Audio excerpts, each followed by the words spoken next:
So good morning, everybody, and thank you for joining the SinglePath WebEx session. You've been breached. Now what? I'm Bill Borbas, and I'm joined by a few other folks from the SinglePath team, Julie Cooper, Zev Idovich, and Derek Brost. Before we get started, a few housekeeping items. This session is being recorded, and all lines are muted. Please use the Q&A window for submitting questions during the presentation, and we'll do our best to answer them as we go along. We'll also have the opportunity at the end to ask live questions. So, getting started. Today's session will give a glimpse into what we've seen in real breach scenarios, and will highlight what can happen without upfront preparation, layered security, and a clearly defined incident response plan. We'll also go over what can be done before, during, and after a breach to mitigate risk and minimize the damage should it happen to you. So,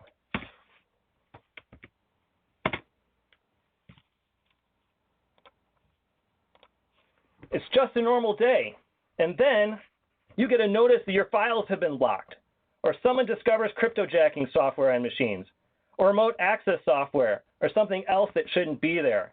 This can be malware that holds your files captive, utilizes resources, exfiltrates data, uses your servers or devices to attack others, or anything else that takes over your resources and can be monetized. Oh man, so blood pressure starts to rise, and so do the amount of questions. What just happened? What's the extent of the damage? Will we be back in business today as usual? How much revenue are we losing? Per day, per hour, per minute? Help! Who do we contact? Do we shut everything down? Is there anything I can do to protect our network right now? How fast can we get our experts engaged? Without an incident response plan in place, things need to be done on the fly. Time is needed to get the right people together who can answer these questions. Whether it takes 5 minutes or an hour, every moment feels like an eternity.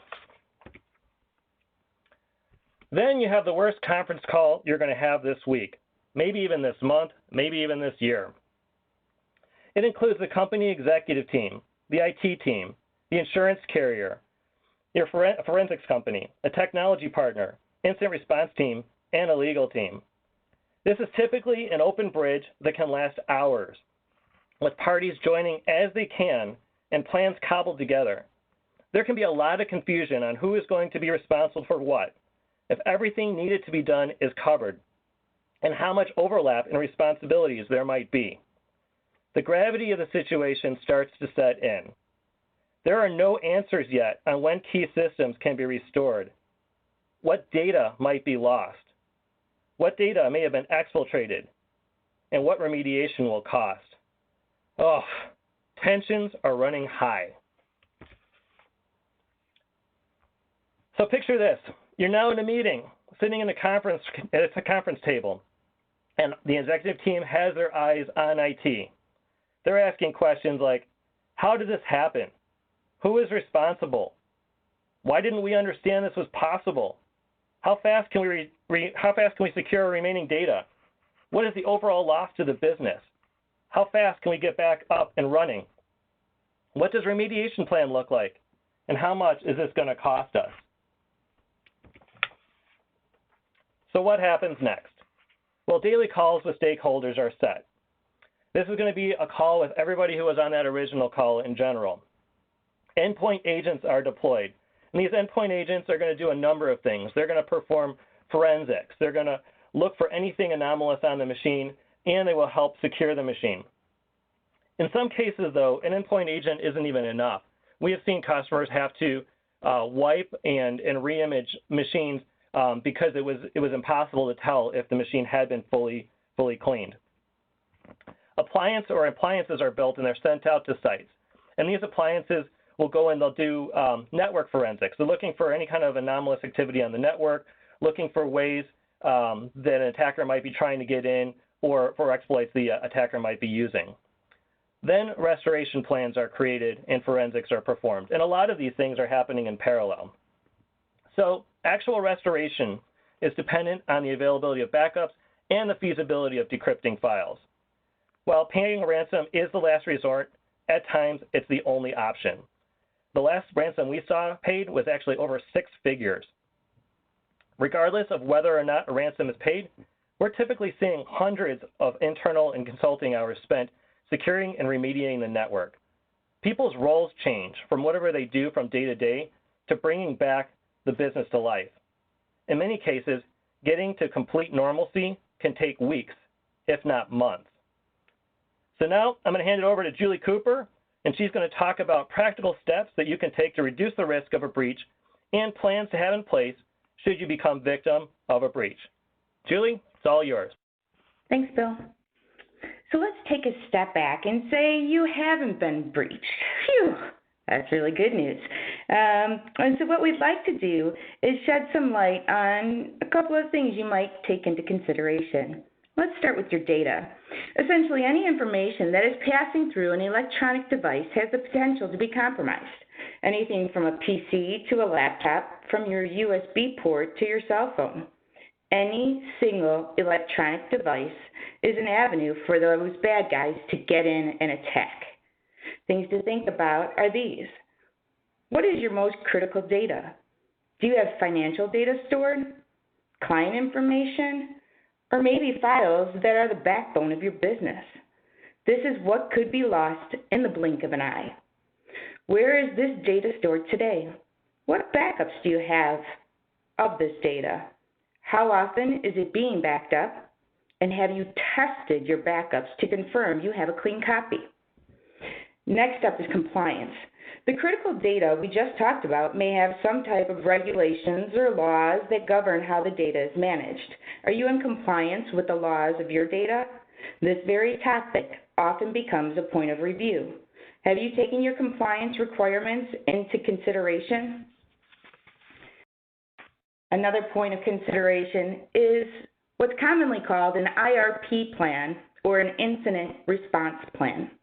An incident response plan is a plan that is thought out ahead of time involving the key stakeholders of your business and a security breach team. An IRP plan allows for a solid plan to take the guesswork out of it, making best practice decisions from a calm state. No one wants to be breached, that's for sure. But having a predefined plan in place will save you time and ultimately shorten the time of lost revenue.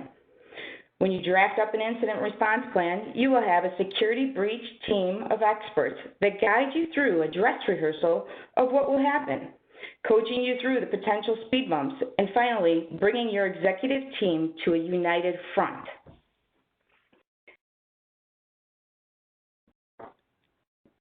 Before the attack, what actions can you take to protect your business? Thank you. You can. Maybe have you considered putting a business plan in place to protect your business from a security breach?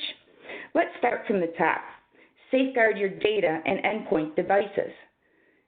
This is something you may want to take into consideration, not to just set it and forget it, but let's check in on it and make sure you have the latest and greatest information.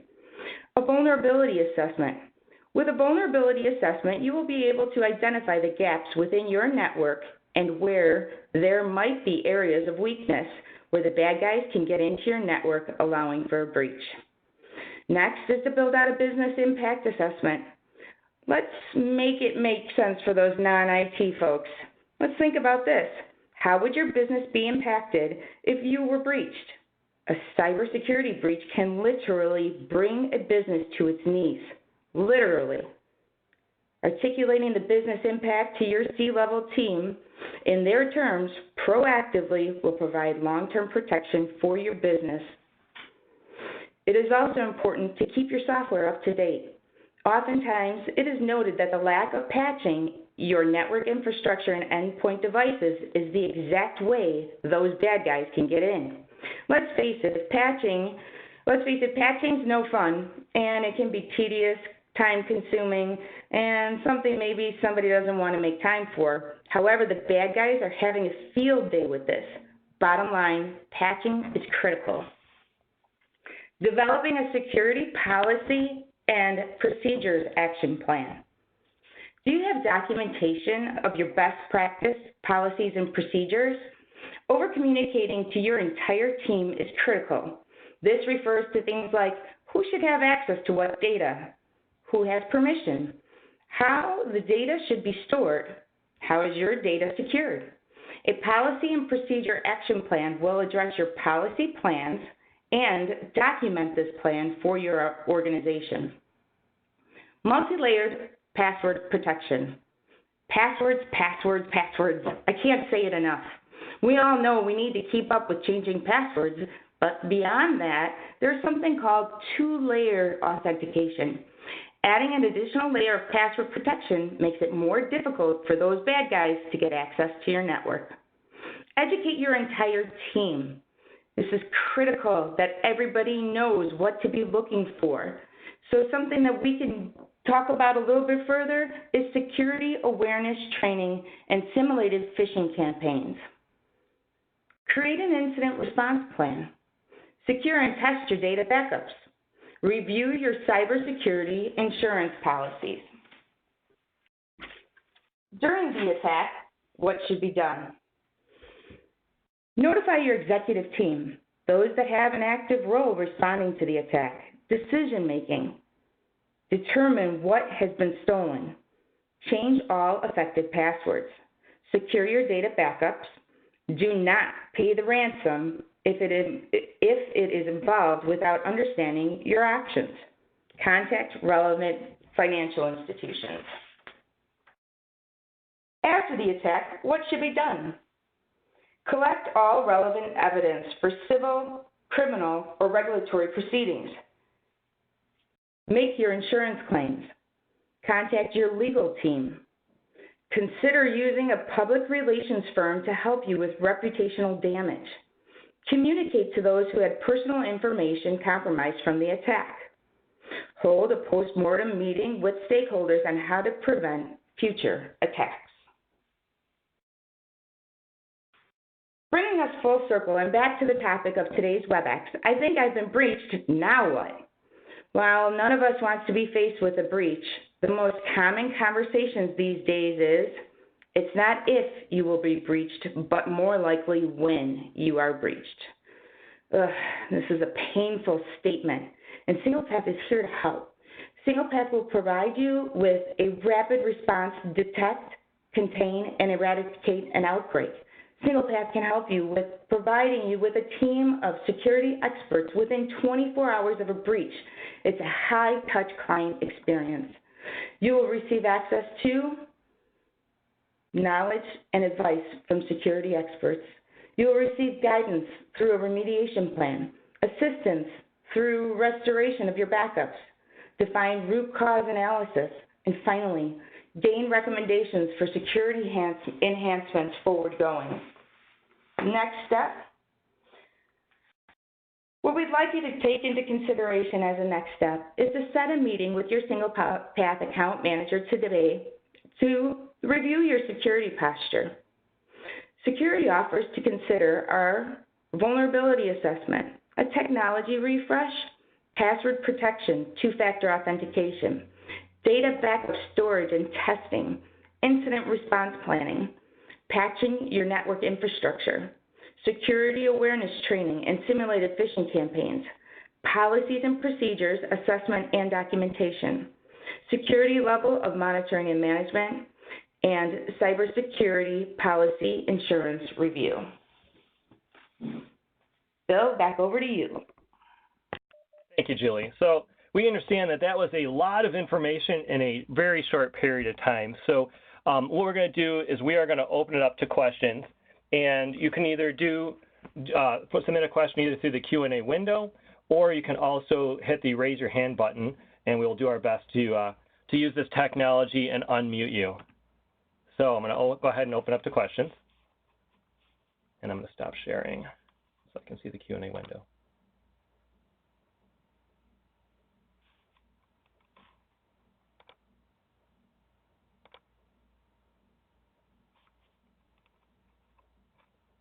Okay. Well, if there are no questions, please do, if you have questions later, please do reach out to your account manager. We do appreciate everybody joining this SinglePath Quick Hit, and we are We have another one coming up next month, so please do keep an eye out for that. Our intention is to keep these short and sweet so that you can get back on your day. So once again, thank you for joining and have an excellent day.